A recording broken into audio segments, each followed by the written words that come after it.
खुश आमदीद अस्सलाम वालेकुम। आपका बहुत बहुत इस्तकबाल। ज़िला पुलवामा कश्मीर के अज़ला में नहायत अहमियत का हामिल है। यहाँ अजीम अलमी और रब्बी शख्सियतों ने जन्म लिया, जिनमें महजूर ललदतुरहब खातून खास तौर पे काबिल जिक्र है। मज़कूरा शोहरा के बगैर कश्मीरी अदब की तारीख नामुकम्मल है। यह महजूर जैसे शायर ने सियासी, समाजी, इक़्तिदासी मसाइल को अपनी शायरी का मौजू बनाया, वहीं ललदत ने सूफियाना ख्याल से कश्मीरी शायरी को बाम अरूज तक पहुंचाने में अहम रोल अदा किया। बहुत सादा और आसान से दिखने वाले अदब की इस बड़ी शख्सियत का भीतरी संसार भी उतना ही सादा और आसान है। आप इस शाहकार के पास बैठ के इनसे गुफ्तगू कीजिए तो इनकी जिंदगी की किताब वरक दर वरक खुलती चली जाती है। इन्हें जानिए तो ये भी जानिए कि किसी दिखावे के बगैर अदब और तालीम के बड़े बड़े काम कैसे अंजाम दिए जाते हैं। ये एक मुहक्किक, इंशाया निगार, इनका अनुभव नामालूम गहराइयों का ऐसा समंदर है जिसमें डूबने वाले को भी मोती ही मिलते हैं। ये एक मिसाली ब्यूरोक्रेट रह चुके हैं। अदब के साथ इनको एक खास शगुफ है। मैं जसारत नहीं समझता हूँ कि इनके सामने और लाबकुशाई करूँ। ये है जनाब वाजिबुल एहतराम मोहतरम माहिर तालीम गुलाम हसन तालिब साहब। आपका बहुत बहुत इस्तकबाल, बहुत बहुत शुक्रिया। अवलन ही आपको बचपन की यादों की तरफ ले चलते हैं। कुछ ऐसी यादें होंगी जो मीठी यादें होंगी, कुछ तलख यादें होंगी। इस हवाले से हमारे नाजरीन को सरफराज कीजिए। नहमदहु व नुसल्ली अला रसूलिल करीम। आसिफ साहब, आपका बहुत बहुत शुक्रिया कि आपने वक्त निकाला और आज यहाँ मेरे इस गरीब खाने पर आकर मेरी इस मुलाकात का एहतमाम किया। इसके लिए मैं इंतहाई मशकूर हूँ आपका। ये तो हमारी खुशबख्ती है नवाजिश सर कि आपने अपना कीमती वक्त निकाला। तो आप फरमा रहे थे। हाँ, मैं दरअसल कभी कभी जहाँ भी मैं जाता हूँ मैं इस शेर से शुरू करता हूँ अपनी तकरीर। न था कुछ तो खुदा था, कुछ न होता तो खुदा होता, डबू या मुझ को होने ने न मैं होता तो क्या होता। बहरहाल अल्लाह तबारक ताला ने एक इंसान को अशरफुल मखलूक़ात बनाकर भेजा है। मैं खुद यहाँ ही बस 1 किलोमीटर की दूरी पर मलवारी का गाँव है जहाँ का मैं पुश्ती बाशिंदा हूँ। एक गरीब घराने से ताल्लुक़ रखता हूँ था। अब तो माशाअल्लाह खुदा का शुक्र अदा करना चाहिए, मुतवस्सित तबके से मैं शामिल हुआ हूँ। मेरे वालिद साहब शुरू से ही तालीम की तरफ रागिब थे और वो मुझे भी तालीम की तरफ रागिब करना चाहते थे। हालांकि उन्होंने 5वीं जमात तक पढ़ा था और उस 5वीं जमात को आज मैं समझता हूँ कि एमए उर्दू के बराबर है। और उनसे मैंने बहुत कुछ सीखा, जितना भी वो। बल्कि मैं एक बात आपको बता दूं और नाज़रीन भी हैरान हो जाएंगे कि मैं कोई भी हकीम का नुस्खा पढ़ सकता हूँ। ये मैंने वालिद से सीखा। जी जी। इसी तरीके से मैंने वो कश्मीरी गिनती सीखी जो पटवारी लोग अपने जमाबंदी और गिरदावरी में दर्ज करते हैं, वो भी वो जानता था। और मैं दरख्वास्तें भी लिखता हूँ उसी की स्टाइल में, क्योंकि उसी ने मुझे सिखाया था कि वो खुद दरख्वास्त लिखता था लोगों के लिए।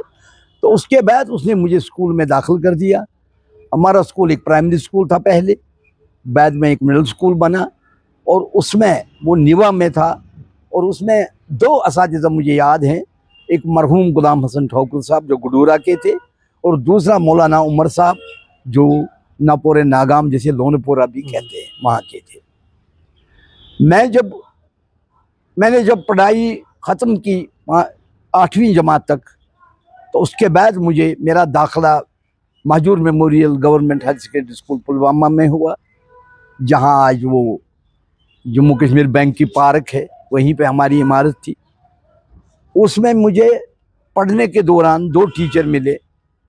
एक मरहूम नूरुद्दीन जाहिद थे, वो अंग्रेज़ी पढ़ाते थे। बल्कि उससे पहले अब्दुल गनी डार मरहूम थे, पुलवामा के, वो पढ़ाते थे, उनसे मेरी अंग्रेजी सुधरने लगी थी। लेकिन उर्दू का जो टीचर मुझे मिला वो मेरे लिए एक, मैं कहूँगा, एक अचंभा था कि ऐसा टीचर मिलना जिसने मुझे एक लेखक बना दिया, जिसने मुझे कलमकार बना दिया उसके पढ़ने से, उसी 10वीं जमात में। और आसिफ साहब, मैं 10वीं जमात में ही पास, मैंने क्या किया कि मैंने शुरू किया आफ्ताब को लिखना। और मेरे मज़ामीन रोजनामे आफ्ताब में निकलते थे और 65 बरस तक मैं आफ्ताब के लिए लिखता रहा। उसके बाद मैंने खिदमत के लिए लिखा, यहाँ निकलता था। उसके बाद मैंने जितने भी कल्चर एकेडमी के और महकमा इत्तलात के मैगजीन निकलते हैं उनमें लिखता था। एक बार मैंने प्रेमचंद नंबर के लिए लिखा, प्रेमचंद पर एक मजमून। तो एक बार मुझे आगरा वहाँ की किसी यूनिवर्सिटी से, उत्तर प्रदेश में, शायद मुझे याद नहीं है सही तरीके से, लेकिन उनके इनामात मेरे इन कागजों में मौजूद हैं, कि मुझे एक पेशकश की गई कि आप मजमून लिखिए। वो ऑल इंडिया लेवल का मजमूनों का मुकाबला था एजुकेशन पर। तो मैंने प्राइमरी एजुकेशन पर लिखा, और मेरे एक दोस्त जो श्रीनगर से ताल्लुक़ रखते हैं उन्होंने सेकेंडरी एजुकेशन पर लिखा, सानवी तालीम पर लिखा। तो पूरे ऑल इंडिया लेवल में कश्मीर से, जम्मू कश्मीर से सिर्फ हम 2 मुंतखब हुए, और मुझे बाज़ाब्ता वो टिकट भी मिला, और मैं आगरा कॉन्फ्रेंस में मुझे जाने का बाज़ाब्ता वो दावतनामा मिला, और 10-10 हज़ार रुपये का इनाम भी दिया गया। उसके बाद मैं सीधे 10वीं जमात में, अगर रिजल्ट अक्टूबर में रेडियो से नशर हुआ, उन दिनों रेडियो से नशर होता था, तो सिर्फ 10 दिन के बाद मुझे ऑर्डर मिला एक उस्ताद की हैसियत से। ये 1961 की बात है, बख्शी गुलाम मोहम्मद का दौर था, और मैं महकमे तालीम में तैनात हुआ, और मेरी पहली जो पोस्टिंग थी वो खंदा मिडिल स्कूल था उन दिनों, वहीं पर हुई। वहाँ मैंने 3 बरस तक पढ़ाया। उसके बाद मुझे क्रीव हाई स्कूल में तबादला मेरा हुआ, और वहाँ भी मैंने पढ़ाया। उसके बाद मुझे वापस निवा हाई स्कूल में लाया गया, तो यहाँ भी पढ़ाया। और इसके बाद मुझे पारीगाम मिडिल स्कूल में एक हेडमास्टर की हैसियत से मेरी तैनाती हुई। तो उस दौरान मैंने बच्चों को दिल जान से पढ़ाया, बल्कि मैं खुद 9 बजे स्कूल आता था और उन बच्चों को अंग्रेज़ी ग्रामर पढ़ाता था। इखलाक और आदाब की तरबियत का मैंने एक खासा प्रोग्राम रखा था। मैं हर इतवार को वहाँ दौरा करता था और बच्चों को देखता था क्या वो घरों में हैं, क्या करते हैं, कहाँ जाते हैं। उतना ही नहीं, बल्कि मैंने हर रिसेस के बाद, हर जो वक्फा का जो पीरियड होता था जो हम देते हैं ना स्कूलों में, तो मैंने एक बारी रखी थी टीचर्स की, और वो जाते थे बच्चों को लेकर मस्जिद में, वहाँ नमाज पढ़ाते थे। उसके बाद एक दर्स तदरीस का प्रोग्राम भी चलता, एक सेल्फ हेल्प का प्रोग्राम भी चलता हमारे स्कूल में, जिसको वर्क एक्सपीरियंस कहा जाता था, जिसके लिए मुझे स्टेट में एक इनाम भी मिला मरहूम मोहम्मद अमीन लहरवाल के हाथों। श्रीनगर में उन दिनों नाज़िम तालीमात थे। तो उसके बाद मैंने हिंदी का सब्जेक्ट भी अपने स्कूल में लाया, और पारीगाम के बच्चों को हिंदी के साथ रोशनास किया। और मैंने 2 जो गेमें हैं, 2 जो खेल हैं वो वहाँ लाए, एक वॉलीबॉल का और एक फुटबॉल का। लेकिन वॉलीबॉल में हम बहुत आगे गए, तो हमने ज़िला सतह पर भी और रियासती सतह पर भी हमने मुकाबला किया, और हमारे वॉलीबॉल टीम को मुश्किल से ही कोई हरा सकता था। एक और बात जो मैंने वहाँ की, मैं अदब और एहतराम के लिए जितने भी गुण ज़रूरी है, जितनी भी चीज़ें ज़रूरी हैं, उनका भी मैं उनसे शेयर करता था। बल्कि मैंने बच्चों में एक ऑर्डर निकाला मैंने कि कोई भी बच्चे एक दूसरे को कभी भी निक नेम से नहीं पुकारेंगे। जो गाली किसी को देगा उसको 5 रुपए जुर्माना, और जो निक नेम से पुकारे, असलम को असलम कहे, मोहम्मद असलम न कहे, राजा को राजा कहे, राजा बानो न कहे, या सलीमा अख्तर न कहे, तो उसको 5 रुपए देने थे गेम्स फंड, न्यूज़ फंड या पोर फंड के लिए। लेकिन मेरा ये सारा हाल खुदा देख रहा था, लेकिन सरकार भी देख रही थी। तो मुझे डॉक्टर आगा अशरफ अली, जो पूरे बरसगीर के एक मारूफ और मुमताज़ माहिर तालीम थे, और यूनिवर्सिटी में एमएड पढ़ाते थे, लेकिन उसके बाद जब रिटायर हुए वहाँ से, उन दिनों भी मेरे मरासिम थे उनके साथ क्योंकि मैंने बीएड में पहली पोजीशन हासिल की थी पूरे कश्मीर यूनिवर्सिटी में। उन दिनों सोपाल का कॉलेज था बीएड का, और गांधी मेमोरियल कॉलेज था, और श्रीनगर का कॉलेज। तो मैंने पहली पोजीशन ली थी, इसलिए मुझे आगा साहब बुलाते थे अपने पास और मुझे कहते कि आप एमएड करें। लेकिन मैं घर के हालात को देखकर एमएड न कर सका, क्योंकि मुझे तनख्वाह नहीं मिलती थी। मैं अपनी लागत पर एक टीचर की हैसियत से बीएड करने गया था। मोहम्मद ज़मान आज़ुर्दा मेरे क्लास फेलो थे, प्रोफेसर ज़मान आज़ुर्दा, उस बीएड में मैं हर प्रोग्राम में शामिल होता था। रेडियो के प्रोग्राम जितने भी वहाँ रिकॉर्ड होते थे मैं उनमें शामिल होता था। आगा साहब ने मुझे फिर एक असाइनमेंट दी, जिसमें यहाँ से पूरे पुलवामा से, अनंतनाग ज़िले से 4 टीचर्स को लाया गया। चौथा मुझे याद नहीं, लेकिन एक तो मुझे मुंतखब किया गया, एक मोहम्मद अयूब बेताब शुपयान के, अल्लाह उन्हें गरी की रहमत करे, एक मोहम्मद अब्दुल्ला तारी साहब को, जो एक तारीख के साथ बैत में रहे। हम 4 वहाँ जाते थे और हमें रिट्रेनिंग प्रोग्राम का कोर्स सिखाया गया, जिसमें एक अंग्रेज़ आया बाहर से और उसने हमें सिखाया कि आप अपने नौनिहालों को, इन शगुफों को कैसे सिखाएंगे।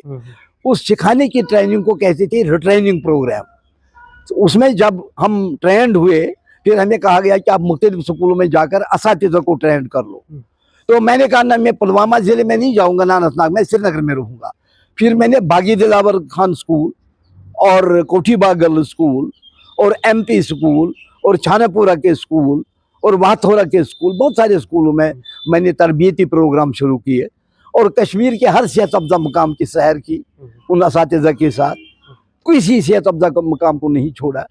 और इस तरीके से मुझे उस प्रोग्राम में आगा अशरफ अली की तरफ से बहुत ही तारीफ़ें मिली, और वो मुझे या तो तालिब या गालिब के नाम से पुकारता था। तो एक बार मुझे जब टीए नहीं मिला था, तो आगा साहब ने हमें 2-3 को घर बुलाया और हम वहाँ अपनी बेटी से कहा कि आपको दिल्ली जाना था, आप अपने पैसे निकालें, फिर आप दिल्ली आप 2 दिन मुलतवी करें और जितना भी पैसा आपके पास है वो इनको दे दें, इनको टीए नहीं मिला है सरकार से। आगा साहब बहुत बढ़िया आदमी थे, बहुत बड़ी शख्सियत थी, के मालिक थे। तो उसके बाद मुझे जो रेडियो कश्मीर है उसके साथ मेरा उन्स बढ़ा, बहुत मोहब्बत हुई मुझे उसके साथ। पहले जब मैं जाता था, एक बार मैं एक गज़ल लेकर गया, गज़ल तो बनी नहीं थी, बस ये काफिया लतीफ़ की वो कोशिश थी। तो मैं जब गया तो मुझे कहा गया आप ऊपर जाइए एक कमरे में, वहाँ बैठे हैं इंचार्ज। तो इंचार्ज कौन बैठा था? मरहूम गुलाम रसूल नाज़की साहब। तो नाज़की साहब ने जब मुझे देखा तो मुझे क्या पता था, मैं तो एक छोटा बच्चा था, लड़का था 15-16 साल का और टीचर बना था। मैंने गज़ल दिखाई तो कहा लाभ इधर। उन्होंने गज़ल की करेक्शन की, तस्हीह की फरमाई और कहा आप मेरे साथ, और कहा आज का प्रोग्राम आपका लाइव है, इसलिए आप बिल्कुल घबराना नहीं, आप अपना प्रोग्राम दे दीजिए। तो पहली गज़ल मुझे याद है कि एक उस शायर ने, जो शायर नहीं था, बड़े बड़े शायरों के साथ उस महफिल में शिरकत की। तो ये मेरी शुरुआत थी रेडियो कश्मीर में। उसके बाद मैंने गुलाम नबी गौहर मरहूम साहब का इंटरव्यू लिया और उस इंटरव्यू में उसकी 2 किताबें थी, 2 कश्मीरी नावल थे जिनका मैंने उनसे इंटरव्यू लिया। और इंटरव्यू में एक सवाल इतना अजीब व गरीब बन गया और वो बिल्कुल सारे रेडियो कश्मीर में फैल गया। जितने भी वहाँ प्रोड्यूसर थे वो सब मुझे खराज तहसीन पेश करने लगे और उन्होंने बड़ी तारीफ़ें मेरी की। जब मैंने गवर्नर साहब से कहा कि आपने बहुत सारे किरदार लाए हैं अपने नावलों में, जज लाया है, वकील लाया है, मुदी लाया है, मुदालिया लाया है, कोई साहिल लाया है, बहुत सारे लाए हैं, लेकिन आप सबों की नफ़ी करते हैं, आप सबों पर बरस पड़ते हैं। भला मुझे बताइए एक आथर की हैसियत से आप किस किरदार में हैं? ये मेरा सवाल था। तो इस पर वहाँ बहुत सारे जितने भी प्रोड्यूसर बैठे थे और बड़े बड़े लोगों के साथ हमारी बातें होती। रफ्ता रफ्ता मैंने रेडियो कश्मीर में फिर ट्रांसलेशन का सिलसिला शुरू किया। उन दिनों ये इंटरनेट नहीं था तो मैसेजेस आती थी टेलेक्स के ज़रिए, तो उन मैसेजेस का फिर करना होता था। जैसे इंदिरा गांधी का 20 पॉइंट प्रोग्राम, तो उसका करना होता था तर्जमा कश्मीरी में। तो मैं पहला आदमी था जो 3-3, 4-4 वो चीज़ें लेता था अपने साथ, वो इक़्तिबास और तर्जुमा, उसके वो पैसे देते थे, लेकिन मैं करता था। उसके बाद वो लोग जो वहाँ बैठे थे वो देखते थे आप भी जानते हैं अंग्रेज़ी, तो मैंने कहा नहीं कोई बात नहीं, मुझे एक चैलेंज, जहाँ भी मुझे चैलेंज मिलता था वहाँ मैं चैलेंज का जवाब देता था। तो मुझे चैलेंज मिला, फिर मैंने रफ्ता रफ्ता रेडियो में कदम जमाया और मैंने न्यूज़ रीडर के लिए अप्लाई किया, न्यूज़ रीडर बना, लेकिन लिया नहीं। क्यों नहीं लिया? क्योंकि उनमें डिपार्टमेंट का आदमी था मोतीलाल खजांची उन दिनों, उन्होंने उसको प्रेफर किया, मुझे नहीं लिया। वरना मेरी न्यूज़ से तो इंटरव्यू बोर्ड जो बैठा था वो बिल्कुल मुतमईन हुए थे, बल्कि रेडियो कश्मीर के डायरेक्टर भी मुतमईन हुए थे। उसके बाद मैंने अपनी कोशिश नहीं छोड़ी, मैं लगातार जाता रहा। एक बार मैं ड्रामा वाइज भी बना वहाँ, उर्दू का भी और कश्मीरी का भी मैं अप्रूव्ड बना, लेकिन मुझे कहा गया कि आप श्रीनगर आइए तो हम आपको रोज़ लाएंगे फिर ड्रामों में। तो मैं चूँकि देहात में रहता था, मैं नहीं गया, मैं गाँव में रहता था, मैं नहीं गया, मैंने छोड़ी, मैंने कहा कोई बात नहीं। उसके बाद मैंने प्रोड्यूसर एजुकेशनल ब्रॉडकास्ट के लिए इंटरव्यू दिया, और उसमें करीबन 100 के करीब उम्मीदवार थे, और उसमें 9 पर्सन्स का जो बोर्ड था बना हुआ था। मुझे याद आज भी है कि उसमें मोहम्मद अमीन अहरवाल साहब भी थे, और उसमें के नैयर भी थे। 1 घंटे तक मेरा इंटरव्यू लिया गया, और इंटरव्यू के दौरान ही मुझे पता लगा कि इसमें मेरी सिलेक्शन लाजमी है, ये मुझे लेंगे। मैं कॉन्फिडेंट हो गया। ऐसा ही हुआ। जब मुझे ऑफर हुई मैं गया नहीं। अब आप पूछेंगे आप क्यों नहीं गए, तो उसका जवाब सीधा है कि मैंने कंबाइंड कॉम्पिटिटिव एग्जामिनेशन भी दिया था, जिसका रिजल्ट भी आया था, और हमें 3300 में से उम्मीदवारों में से हम 400 पास हुए थे। अब मुझे उम्मीद मैंने बांधी थी कि नहीं, कुछ ना कुछ होने वाला है। अब मैं इसी ख्वाब में बैठा था कि मुझे तहसीलदार बनाएंगे या अंडर सेक्रेटरी बनाएंगे, लेकिन जब इंटरव्यू हुआ, इंटरव्यू में भी ठीक हो गया मेरा, तो उसके बाद जो लिस्ट निकली वो 69 की थी, लेकिन हमारा नाम उसमें नहीं था। कुछ जम्मू के 7-8 बंदे और मैं और मेरे साथ यहाँ के 1-2 दोस्त। तो जब आखिर पर हमें ऑफर मिली कि आप अकाउंट सर्विस में आए, ये अकाउंट सर्विस की शुरुआत थी, तो मैं अकाउंट सर्विस में बाजिल नाख्ता चला गया। लेकिन वहाँ मुझे चैलेंज मिला कि आप एमए उर्दू हैं, आप यहाँ क्या करेंगे। लेकिन आसिफ साहब, मुझे फिर मेरी मेहनत से, क्योंकि मैंने मरकजी कवानीन भी पढ़े, जो मरकज के अकाउंट्स की किताबें हैं वो भी पढ़ी। मैंने बादाम बाग से मैं वहाँ जाकर अकाउंट सेक्शन से वहाँ लाए वो उनके जो जितने भी वो रूल्स रेगुलेशंस हैं, तो वो पढ़े, अपने पढ़े। श्रीनगर में मैं रहा, घर नहीं आया, और उसके बाद मुझे उस वक्त के सेक्रेटरी फाइनेंस मरहूम अली मोहम्मद लंगर साहब ने मुझे कहा कि आप प्रिंसिपल की हैसियत से रहें, और मैं प्रिंसिपल बना। हज़ारों की तादाद में मैंने अकाउंट्स लोग तरबियाफ्ता बना दिए, जो आज भी काम कर रहे हैं। बाज़ उनमें डायरेक्टर हैं, और बाज़ उनमें चीफ अकाउंट्स ऑफिसर हैं, बाज़ उनमें फाइनेंशियल एडवाइज़र हैं। तो ये मैंने उस वक्त किया, इस चैलेंज को कबूल। और फिर उसके बाद मुझे जो सर्विस मिली, मुख्तलिफ महकमों में मुझे जाना पड़ा, जैसे फूड एंड सप्लाईज में जाना पड़ा, जैसे आरटीओ में जाना पड़ा। 3 साल में आरटीओ ऑफिस में रहा, लेकिन मेरी कंट्रीब्यूशन देखिए, 1 टाइम टैक्स का बानी मैं हूँ। जो गाड़ियों का 1 टाइम टैक्स करना था, मुझे सेक्रेटरी ने बुलाया, कहा कि आप बाहर जाइए। मैंने कहा मैं बाहर नहीं जा सकता हूँ, मेरे वालिदैन बुजुर्ग हैं, अलबत्ता मुझे सारी किताबें लाइए। तो तमाम रियासतों के जो जितने भी ये रूल्स हैं, मोटर व्हीकल रूल्स, वो लाए गए, वो मैंने पढ़े। उसके बाद मैंने उनका जो देखा, टोकन का सिस्टम क्या है, उनका देखा कि वो कैसे गाड़ियों से टोकन लेते हैं, उनकी एज क्या होनी चाहिए, प्राइवेट गाड़ियों का क्या होना चाहिए। और मैं कामयाब हुआ, जिसके लिए मुझे सर्टिफिकेट भी मिली सिविल सेक्रेटरी से कि मैंने 1 टाइम टैक्स किया खड़ा। और वो आज अभी भी, अब रियासत में आज भी लोग जाते हैं उस 1 टाइम टैक्स के लिए, वो भी मुझे मिला है। उसके बाद मैं डिप्टी डायरेक्टर बना फंड्स ऑर्गेनाइजेशन का। लेकिन बुजुर्गों और पेंशनरों के लिए मैंने कहा मैं क्या कर सकता हूँ, अगर मुझे, मेरा भी कोई मकसद था, क्योंकि हर नौकरी तालीम का मकसद ही है कि हम दूसरों के काम आए हैं। लोग दुनिया में वही अच्छे आते हैं जो काम दूसरों के।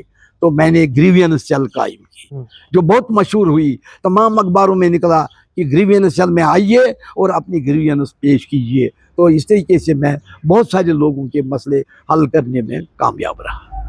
अब वाकई मेहनत और लगन के साथ ज़रूरी है कि इंसान के अंदर खुद एतमादी का जज्बा हो, ताकि कठिनाइयों का सामना करते वक्त इंसान के हौसले बुलंद रहे। क्योंकि आप बराह रास्त, जैसे आप फरमा रहे थे, एजुकेशन के साथ मुंसलिक थे, तो आपसे जानने की कोशिश करेंगे आजकल की एजुकेशन, क्वालिटी एजुकेशन कितनी है, मॉरल एजुकेशन कितनी है, इंटेलेक्चुअल एजुकेशन कितनी है, इस हवाले से भी बताइए। आसिफ साहब, मैं इस मौजू पर आज भी लिखता हूँ, सोशल मीडिया पर मैं बाकायदगी से इस मौजू पर लिखता हूँ कि एजुकेशन में बहुत कुछ करना बाकी है।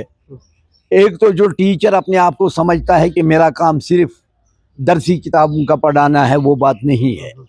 ٹیچر ایک رول ماڈل ہے اسٹوڈنٹ کے لیے. جیسا وہ پیش آتا ہے بچوں کے ساتھ، یہ ضروری نہیں ہے کہ ہر کوئی جائے. وہ جو ایک شاعر نے کہا ہے کہ ہر کسی کی بات نہیں ہے، ہر کوئی جا نہیں سکتا. میں جیسے کہ ابھی میں کہہ رہا تھا آپ کو، ایک شاعر نے کہا ہے، ایک مصرع ہے شاعر کا، میں خود آیا نہیں لایا گیا ہوں. ایسا نہیں ہونا چاہیے کہ ٹیچر اپنے آپ کو سمجھے کہ میں بیکار تھا، میں ایجوکیشن میں چلا گیا. خدا را بیکار لوگ ایجوکیشن میں نہ جائیں، بلکہ جن کے پاس ایک نصب العین ہو، جن کے پاس ایک پڑھانے کا مقصد ہو، جن کے پاس ایک روشنی پھیلانے کا مقصد ہو، وہ لوگ کوشش کریں کہ وہ محکمہ تعلیم میں جائیں. اور جہاں تک استاد کا تعلق ہے، پہلی بات جو ہے جس پر میں زور دیتا ہوں، جس پی ایچ ڈی اسکالر میں، جس آئی اے ایس آفیسر میں، بیوروکریٹ میں، جس حافظ کلام اللہ میں اخلاق نہ ہو، ادب نہ ہو، میں نہیں سمجھتا ہوں میں اس کو کبھی حافظ کلام اللہ نہیں کہوں گا. میں پی ایچ ڈی اسکالر کو ڈاکٹر نہیں کہوں گا اگر وہ انسان نہیں ہے. اور جس M B B S doctor میں انسانیت نہیں ہے، اخلاق نہیں ہے، میں اسے ڈاکٹر نہیں مانتا ہوں.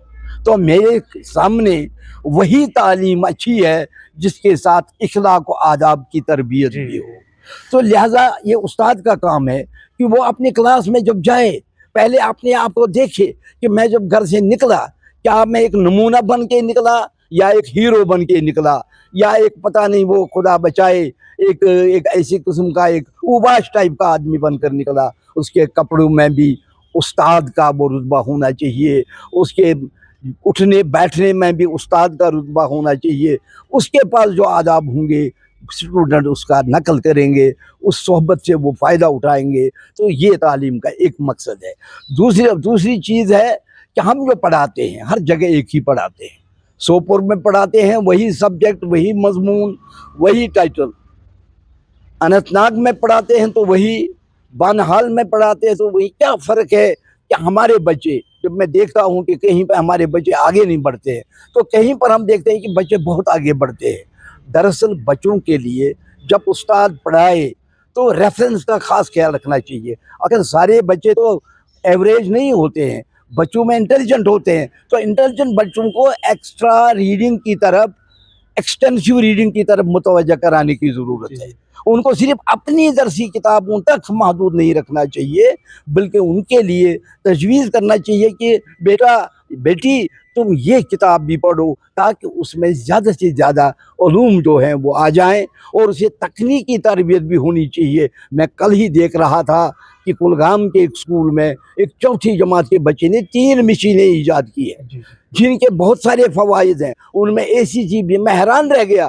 وہ چوتھی جماعت کا بچہ کیسے ایک مشین میں، اور وہ بھی برقی رو کی مدد سے، ساری وہ جو جتنے بھی وہ تکنیک ہے وہ کیسے جان سکا. وہ ایک بچہ جب اسکول جاتا ہے، سمجھ لیجئے کہ اس کے پاس اس میں ٹیلنٹ ہے. اب اس کو نکالنے کی ضرورت ہے، اور اس کے نکالنے کے لیے اگر مناسب استاد ہو، اس کے لیے اگر ایک اچھا استاد ہو، تو اس سے وہ ٹیلنٹ نکل سکتا ہے، اور وہ اپنی جتنی بھی اس میں وہ قابلیت ہے اس کا مظاہرہ کر سکتا ہے. آپ نے درست فرمایا. آپ سے جاننے کی کوشش کریں گے جو کمیونٹیز ہیں یا ڈائناسٹیز، تو آپ سے جاننے کی کوشش کریں گے کیسے ورک ٹوگیدر کرے لینگوسٹک شونزم کے حوالے سے. اس میں جو یہ ایک ایسا بڑا مسئلہ بنا ہے کہ ہم زبانوں پر پتہ نہیں، پہلے تو چلیے ٹھیک ہے آپ مذہب پر کوئی بات کریں، آپ یہ کچھ اصول اپنے ہیں، وہ الگ بات ہے، لیکن زبان کا جہاں تک تعلق ہے اس کو ہم نے سمجھنے کی کوشش نہیں کی ہے.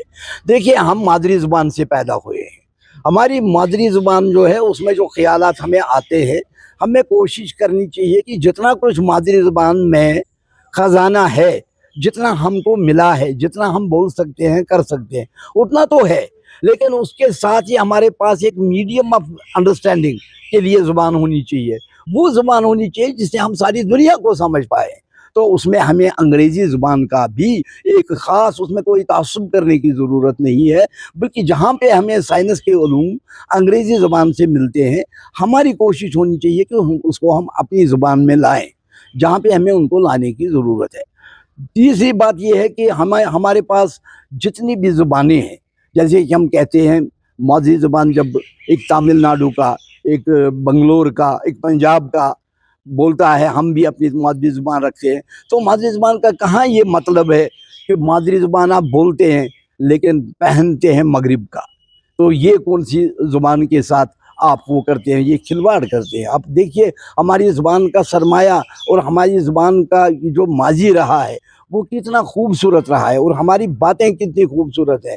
اب ان کو اب چونکہ زبانوں کے ترجمے ہو رہے ہیں ایک دوسرے کو سمجھنے کے لیے، جیسے عربی زبان ہے، ہم جاتے ہیں عرب، اور مسلمانوں کے لیے لازمی ہوتا ہے ہم وہاں سمجھیں گے، وہاں کے اس کلچر کو سمجھیں گے، تو زبان جاننے سے ہی ہم کسی کلچر کو سمجھ سکتے ہیں، کسی بھی ملک کے کلچر کو سمجھ سکتے ہیں۔ اور سب سے بڑی بات، جتنی بھی دنیا میں عروج ہو رہا ہے ٹیکنالوجی کا، جتنا بھی ٹیکنالوجی آگے بڑھ رہی ہے، اس کو سمجھنے کے لیے ہمیں مختلف زبانوں پر دسترس ہونی چاہیے۔ تو اس کے لیے جو 3 زبانیں سے لنگوسٹک فارمولا جو رکھا گیا تھا، جس میں ہم اپنی ایک مادری زبان بھی کرتے تھے، اور جس میں ہم انٹرنیشنل لیول پر انگریزی زبان، اور جس میں ہم اردو زبان کا بھی یا ہندی، جس میں ہم نے آپشن رکھی تھی، تو ان چیزوں کو سمجھنے کے لیے، ورنہ ہم تعصب پر اتر آتے ہیں۔ کوئی سمجھتا ہے کہ نہیں میں اردو زبان کا یہ ہوں یا شیدائی، تو کئی کہتا ہے نہیں میں کشمیری۔ ایسی بات نہیں ہے، بلکہ یہ دیکھ لیے بھائی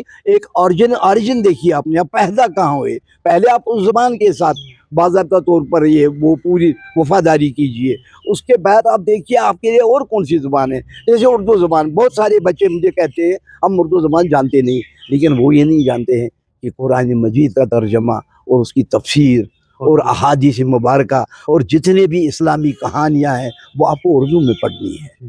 تو وہ کیا پڑھیں گے دوسری زبانوں میں؟ یہاں تو تفسیر کرتے وقت لوگ غلط کرتے ہیں، انگریزی میں کوئی اگر ٹرانسلیشن کرے تو وہ کہاں ہمارے بچوں کو سمجھ میں آ سکتا ہے؟ تو ہمارے لیے اس وقت اردو زبان میں جتنا بھی خزانہ ہے، خزینہ ہے ہمارے اسلام کا، اور مختلف مذاہب، جیسے اپنے ہندو دھرم والوں کے لیے، ان کے لیے بھی باضابطہ طور پر بھگوت گیتا ہے، باقی جو جتنے بھی جو چیزیں ہیں ان کے لیے دھرم کی، وہ ان کو اپنی ہندی زبان میں ہے، تو ان کو وہ پڑھنے کی کوشش کرنی چاہیے، کیونکہ وہ اس کو سمجھ پاتے ہیں۔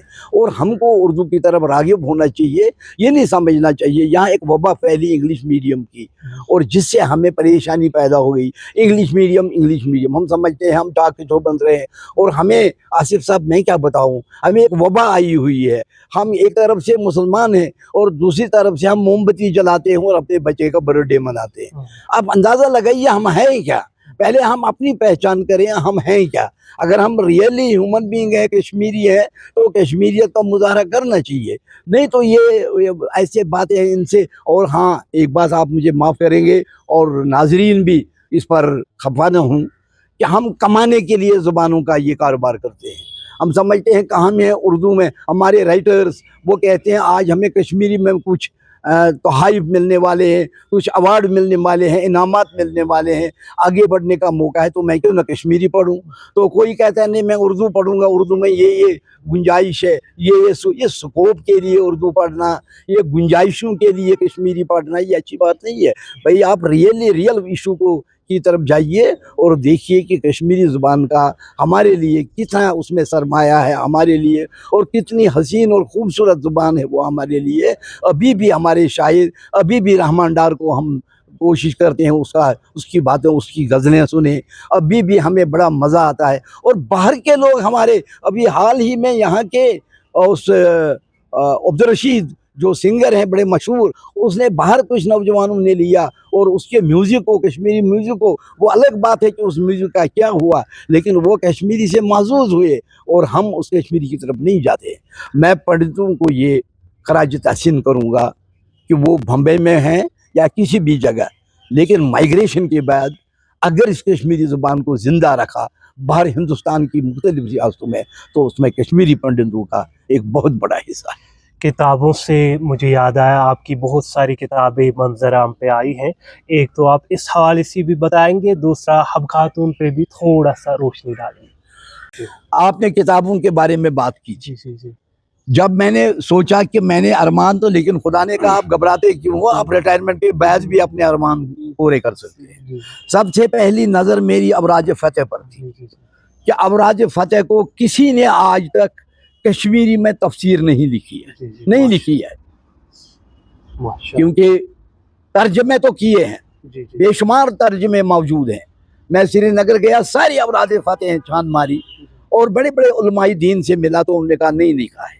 حالانکہ میں کوئی عربی کا سکالر نہیں تھا، عربی اتنی مجھے نہیں آتی تھی، ہاں کتابوں کا میں نے ہوگا ہزاروں کتابوں کا مطالعہ کیا ہے اسلامیات میں بھی، لیکن مجھے یہ شوق پیدا ہوا کہ کیوں نہ میں حضرت میر کبیر میر سید علی ہمدانی کے اس میسیج کو پہلا کیوں مترجم کیوں نہ بنوں کہ میں کشمیری میں اس کی تفسیر کروں۔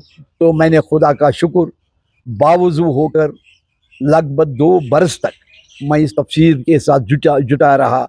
غلطیاں ہو سکتی ہیں، بشر ہوں، لیکن میں نے یہ تفسیر منظر عام پر لایا۔ اور پچھلی بار میں نے دیکھا لوگ کتابوں کو نہیں پڑھتے ہیں، چنار فیسٹیول میں جاتے ہیں، شوق اڑاتے ہیں، لیکن کتابیں نہیں پڑھتے۔ میں جانتا ہوں اصل کیا ہے۔ تو آپ کسی بھی انداز میں اب کہیے من اندازے کا دترا میں شناسم، میں دیکھتا ہوں کہ لوگ کہتے ہیں کتابیں پڑھو لیکن پڑھتے نہیں ہے۔ پھر میں نے کیا کیا کہ میں نے مختلف جگہوں پر یہ ابراج فتح جو ہے مفت میں تقسیم کی، تاکہ اس کو لوگ پڑھنے کی کوشش کریں، اسے پڑھیں، اور مجھے بھی اس سے ایک قسم کی اللہ تبارک تعالیٰ کی اور حضرت میری کبیر میر سید علی ہمدانی کے وسیلے مجھے بھی ان کی نیک دعائیں ملے۔ تو یہ میرا پہلا کارنامہ تھا جو اللہ تبارک تعالیٰ نے انجام دیا۔ اس کے بعد میں نے ایک سمندر کو کوزے میں بھر دیا۔ میں نے ارض کشمیر میں ظہور اسلام، جو لوگ یہ پڑھیں گے یہ ساری کتابوں کا نچوڑ ہے۔ جتنا بھی آج آتھرز نے لکھا ہے کہ اسلام کشمیر میں آنا، اس کا یہ نچوڑ ہے، جس میں یہ بھی لکھا ہوا ہے کہ حضرت بلبل شاہ صاحب دراصل پہلے بانی تھے، لیکن بانی مسلمانی پھر حضرت امیر کبیر میر سید علی ہمدانی بنے۔ تو یہ کتاب میں نے خون پسینہ کر کے تمام لائبریری سے چھان مار کے، بلکہ اگر کہیں پہ سیمینار ہوا تھا حضرت امیر کبیر میر سید علی ہمدانی پر، تو یہ کتاب میں نے مرتب کی۔ اور اس میں مجھے یہ بھی فخر ہے کہ میں نے اپنی علاقے کی زیارت حضرت سید سلطان فخر الدین صاحب نیوا رحمۃ اللہ علیہ کا ایک بیان، ایک مختصر سا ایک ذیلی ایک بیان اس میں درج کیا، تاکہ لوگ دیکھیں، کیونکہ کچھ نہ کچھ مجھے اپنوں کے لیے بھی کرنا تھا۔ یہ یہاں آئے تھے، اس پورے پرگنے میں حضرت سید سلطان فخر الدین آئے اور ان کا خاندان یہاں پالا بڑا، تو میں نے اس کے بارے میں بھی، یہ بھی بغداد سے آئے تھے، ایران سے آئے تھے، تو ان کے بارے میں بھی میں نے اس کتاب میں مختصر لکھا ہے۔ اور اپنے نیوا کے بارے میں، جہاں میں آج رہتا ہوں، کیونکہ یہ تو میرا آبائی گاؤں نہیں ہے، لیکن میں تو صرف اپنے گاؤں سے، جیسا کہ آپ جانتے ہیں، آگے 1 کلومیٹر کی دوری پر ہے، لیکن میں نے اپنے نیوا کے بارے میں، یہاں کی خوبصورت جگہوں کے بارے میں کچھ مختصر کلمات اس میں رقم کیے ہیں۔ اس کے بعد ایک خاص بات کی طرف آتا ہوں۔ جب بھی میں نے حب خاتون کا وہ ڈرامہ دیکھا، حب خاتون کا وہ فلم دیکھی، مجھے لگتا تھا کہ حب خاتون ایک اوباش ٹائپ کی ایک عورت قرار دی ہے۔ انہوں نے تواریخ دانوں نے پتہ نہیں کیا لکھا ہے، وہی لکھا ہے کہ چشمہ نکلتا ہے ادھر گریز میں، تو بس اسی کے نام سے اور وہاں کی ہے۔ بھائی میں کیریئر لکھتا ہوں کہ آپ اس کے پورے کلام کو نکالیے، وہ مراجی زبان میں ہے، وہ ہماری زبان میں ہے، اور اس میں جتنے بھی الفاظ ہیں وہ ہماری سوا اور کوئی نہیں بولتا۔ وہ کمراز میں نہیں بولتے ہیں، وہ یمراز میں نہیں بولتے ہیں، وہ ہم بولتے ہیں۔ تو لہذا حب خاتون یہاں کی ہے، بلکہ اس کا جو میکا ہے وہ نیوا میں ہے، اور اس کے بعد وہ عبدی راسل کے پاس پیر صاحب نے رکھی تھی۔ ان کے والد صاحب تھے ان کے پیر، اور وہ تھے ان کے طالب، تو انہوں نے رکھی وہاں کیونکہ اس کی ماں مر گئی تھی۔ باہر ماجنا بدول جمال، اور بدول جمال مر گئی تھی جو ہی یہ پیدا ہوئی، تو اس کے بعد اور میں نے کھوج لگایا، کوئی کونا چھان مارا، cultural academy, S P library, جہاں بھی میں گیا، یونیورسٹی، تمام جگہوں سے میں نے مواد کلیکٹ کیا، اور حب خاتون کو ثابت کر دیا حب خاتون ہے کون۔ یہ بنیادی طور پر ایک پیرزادی ہے، جی جی اور اس کے پاس پتہ نہیں انہوں نے ٹریننگ کی تھی کاکپورہ میں، آپ کے جو بلاک ہے جی وہاں پہ اس وقت بڑے شاہ نے ایک سکول کھولا تھا، اس میں اسے ڈالا گیا تھا اور وہاں داخل کیا گیا تھا، اور وہاں اس نے میوزک وغیرہ کی جتنے بھی یہ اس کے وہ باقی ٹیکنیکس ہوتے ہیں انہوں نے سیکھے تھے۔ اس کے بعد وہ کیوں نہیں رہی وہ تو آپ کتاب میں پڑھیں گے، لیکن میں نے ثابت کر دیا ہے، بلکہ اس میں بہت سارے لوگوں نے لکھا تھا، اس میں کلچرل اکیڈمی کے اس وقت کے سیکرٹری نے لکھا تھا، اس میں ابن مہجور نے لکھا تھا کہ نہیں ہم تصدیق کرتے ہیں وہ بہار میں۔ لیکن ناظرین میں وثوق سے کہتا ہوں کوئی میرے سامنے آئے اور مجھے قائل کر دے کہ حب خاتون بالکل اتواجن میں مدفون ہے، دفن ہے، اگر آپ کو کوئی شک ہے تو ابھی بھی وہاں سڑک کے کنارے ایک بینر لگا ہے جو مسعودی صاحب نے لکھا ہے، جو بڑے لیڈر تھے، تو اس میں اس نے لکھا تھا کہ آج ہوئے ہیں حب مہجور حب خاتون کے ہمسایہ۔ جی جی یہ شہر کا ایک بند ہے، یعنی وہ ہمسایہ، اور میں اس قبر کے نزدیک بھی پہنچا کر وہاں قبریں بہت ساری دھنس گئی ہے، لیکن حب خاتون بالکل بہار کی سیر کرنے والے لوگ ذرا یہ سنیں، جنہوں نے بہار کا راستہ نکالا جانے کا اور شیخ محمد عبداللہ کو دھوکہ دیا، میں ان کو کہتا ہوں کہ حب خاتون بالکل بہار میں دفن نہیں ہے، حب خاتون اتواجن میں دفن ہے۔ یا تو آپ میری کتاب کو چیلنج کیجئے جو میں نے اس میں لکھا ہے، تو یہ حب خاتون میں نے میدان میں ڈالی ہے۔ اس کے بعد میرا جو منشا تھا یہ خدا کو تھا، یہ مجھے نہیں تھا، کہ میں انشاء کی طرف گیا، اور انشاء نگاری میں مجھے کلچرل اکیڈمی نے اتنی حوصلہ افزائی کی کہ مجھے انشاء نگاروں میں پہلی فہرست میں شامل کر دیا۔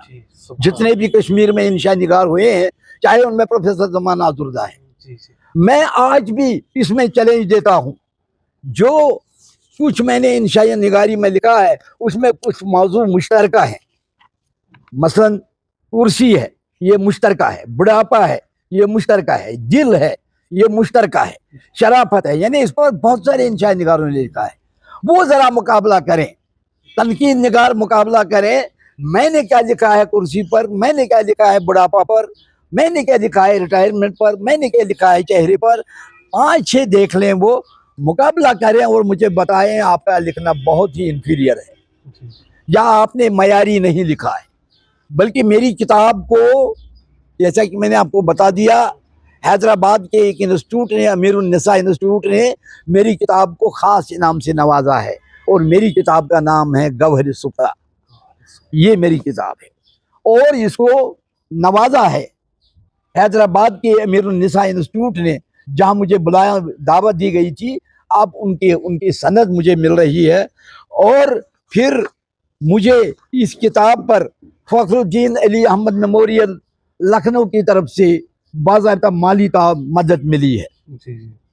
تو تیسری اس میں ایک اور کتاب بنا رہا ہوں، اور وہ جلد ہی انشاءاللہ تعالی منصب شہود پر آنے والی ہے۔ آپ نے اپنا قیمتی وقت نکالا، اس کے لیے ہم آپ کی بےحد ممنون ہیں، اس امید کے ساتھ کہ آپ سے دوبارہ ملاقات ہوگی۔ اللہ حافظ۔ میں ذرا کچھ کہوں، آخر پر یہ کہنا ضروری ہے، ایک تو میں آپ کا بہت بہت شکر گزار ہوں، دوسرا میں ناظرین کے لیے اور میرے اس پروگرام کو سننے والوں کے لیے جو آصف صاحب نے یہاں آج ریکارڈ کیا، میں ایک شعر ان کے ساتھ شیئر کرنا چاہتا ہوں۔ اجالے اپنی یادوں کے ہمیشہ ساتھ رہنے دے، نہ جانے کس گلی میں زندگی کی شام ہو جائے۔ الوداع، خدا حافظ، خدا اللہ حافظ۔